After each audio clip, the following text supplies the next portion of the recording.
Hello, I want to take you through absolute and comparative advantage, these two theories of trade which have been around for a couple of hundred years, and pupils every year they get stuck on, especially on comparative advantage. So let me go through these. Very quickly, I'll deal with absolute advantage. Absolute advantage is said to exist when a country can make a product more cheaply than any other country. Okay, it's as simple as that. It's a comparison of financial cost of production. When a country can make a good more cheaply than any other country. That's absolute advantage. Comparative advantage is trickier, because comparative advantage between two countries trading two goods, to keep it simple, comparative advantage is said to exist not when we compare the financial cost of making a good, but when we compare the opportunity cost. What does the country have to give up in order to make a good? If it's less than another country has to give up to make a good, the first country has comparative advantage. Let me show you a mathematical example of this. Here, I'm going to put in some numbers. I want you to understand this is not the volume of production, it's the hours needed to make one car and 1 ton of cheese. We're going to imagine that the only products in this strange world are cars and cheese. And there are only two countries, the UK and China. Both countries can make cars and make cheese with their limited resources, and the cars are the same whether they come from the UK or China, and the cheese is the same whether it comes from the UK or China. Strange world, but anyway, it's a simple world, and it works to show you David Ricardo's theory of comparative advantage. So let me put some numbers in.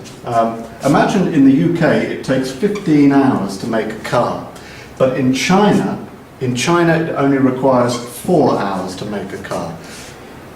Clearly, it's cheaper to make cars in China than it is in the UK. I'm assuming the costs of production are the same. I'm assuming that in terms of per hour and per worker. And if it only takes 4 hours to make the car in China and it takes 15 hours in the UK, it's clear that China has absolute advantage in car production.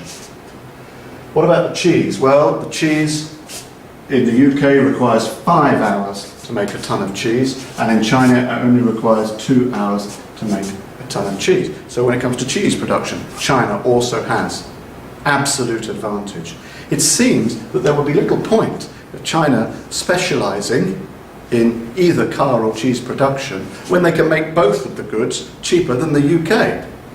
But David Ricardo showed with comparative advantage that when we compare the opportunity costs of production, it's clear that each country has a comparative advantage.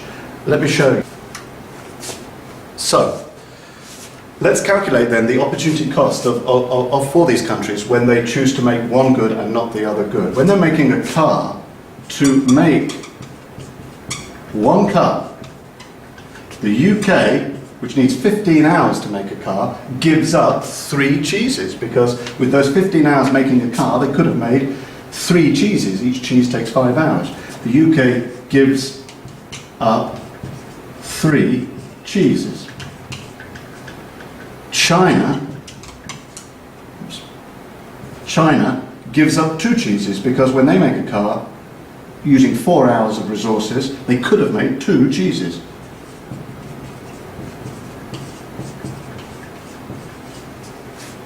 So clearly, when making a car, the lowest opportunity cost is in China. They only have to give up 2 cheeses.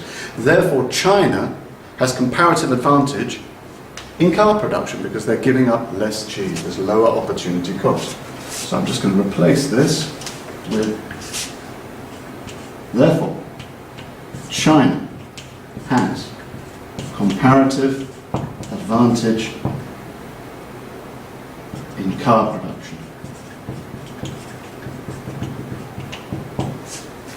Now, if you repeat the exercise asking if they make a cheese, how much of a car do they not make, you'll find that the UK has comparative advantage in cheese production. Let me just run through it. If the UK makes cheese, they give up 1/3 of a car.